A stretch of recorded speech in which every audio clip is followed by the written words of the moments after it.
Dlouho diskutovaná investice na Staroměstském náměstí se konečně rozjíždí, a tak se zeptáme vedoucího odboru dopravy a silničního hospodářství, jak to bude s parkováním na Starém Městě.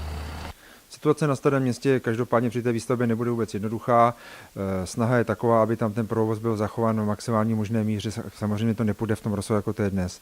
Takže to znamená, že pravděpodobně tam, nebo určitě tam dojde k omezení parkování v té době, jak tam ta stavba bude postupovat. To znamená, že rezidenti a abonenti, kteří tam bydlí, pracují, podnikají, tak budou moci využívat prostor Staroměstského náměstí vlastně neustále, akorát s tím omezením, že na těch místech, která jsou pro ně vyhrazena, jak bude stavba postupovat, nebudou moci stát, ale budou moci využívat návštěvnické parkování, tak, že si ty svoje vozidla budou moci postavit vlastně v tom prostoru. Jak bude stavba postupovat, tak oni budou moci využívat i parkoviště okolní, třeba na Komenského náměstí, kde budou moci odstavovat svá vozidla, a později na jaře, až trošku skončí to zimní období, tak ještě připravíme náhradní parkovací plochy tam na tom betonové ploše u Jizerky.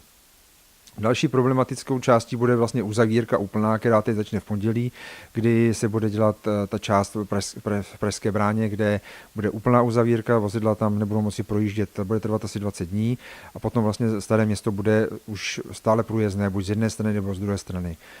Bude tam trošku komplikace s městskou autobusovou dopravou a vlastně s autobusovou dopravou celkově, protože tam dojde ke změně jízdního řádu, tam by bylo třeba pak sledovat na stránkách městského dopravního podniku, který teda na tuto informaci dává, a jednu dobu bude vlastně objížďka, která pojede přes Jaselskou ulici a ulici Ptáckou, takže přes Staré Město autobusy jezdit nebudou. Co se týče dalšího omezení, tak třeba odvoz komunálního odpadu, ten bude zajištěn po celou dobu. Stavba vlastně má zapovinnost udělat úložiště na komunální odpad, a firma Kompakt tyto věci bude vyvážet vlastně z tohoto prostoru. Zásobování obchodu bude zajištěno vlastně po celou dobu výstavby, že vjezd na Staré Město bude zaručen, a ty zásobující firmy prostě budou mít určené místo, kde budou moci zastavit a vyložit své zboží.